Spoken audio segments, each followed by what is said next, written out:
राम से पहली भेंट। एक भक्त और भगवान की अद्भुत मुलाकात। दोपहर की तपती धूप थी।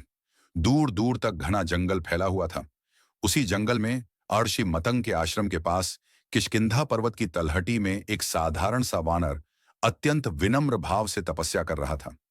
यह कोई साधारण वानर नहीं था, ये थे हनुमान, जिन्हें स्वयं भगवान शिव ने अवतार रूप में भेजा था। उसी समय भगवान श्री राम अपने भाई लक्ष्मण के साथ सीता जी की खोज में दक्षिण दिशा की ओर बढ़ रहे थे। वे थके हुए थे, चिंतित थे, और कहीं ना कहीं हनुमान जी उसी क्षण की प्रतीक्षा कर रहे थे जब वे अपने आराध्य को पहली बार देखेंगे। जब श्री राम और लक्ष्मण ऋष्यमूक पर्वत के पास पहुंचे तो सुग्रीव ने हनुमान जी से कहा, ये दो सुंदर पुरुष कौन हैं जिनके चेहरे पर तेज है पर मन में दुह? जाओ हनुमान, ब्राह्मण रूप में जाकर जानो। हनुमान जी तुरंत ब्राह्मण वेश धारण कर वहां पहुंचे। जैसे ही उन्होंने राम जी को देखा, उनकी आंखें नम हो गईं। ये वही चेहरा था जिसे उन्होंने वर्षों से अपने ध्यान में देखा था।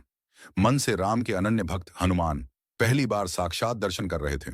उन्होंने विनम्र स्वर में पूछा, हे ब्राह्मणों से भी श्रेष्ठ, आप कौन हैं जिनका स्वरूप अग्नि के समान तेजस्वी है पर दृष्टि करुणा से भरी है? श्री राम ने मुस्कुराते हुए कहा, हम अयोध्या से हैं। मैं राम हूं, दशरथ नंदन, और यह मेरे भ्राता लक्ष्मण।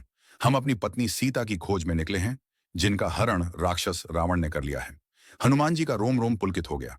उन्होंने तुरंत ब्राह्मण वेश त्याग दिया, हाथ जोड़कर बोले, प्रभु, मैं हनुमान हूं, केसरी पुत्र, पवन नंदन।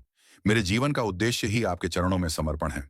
श्री राम ने आगे बढ़कर हनुमान को गले से लगा लिया। वह क्षण ऐसा था जैसे आत्मा को परमात्मा मिल गया हो। लक्ष्मण जी भी भावुक हो उठे।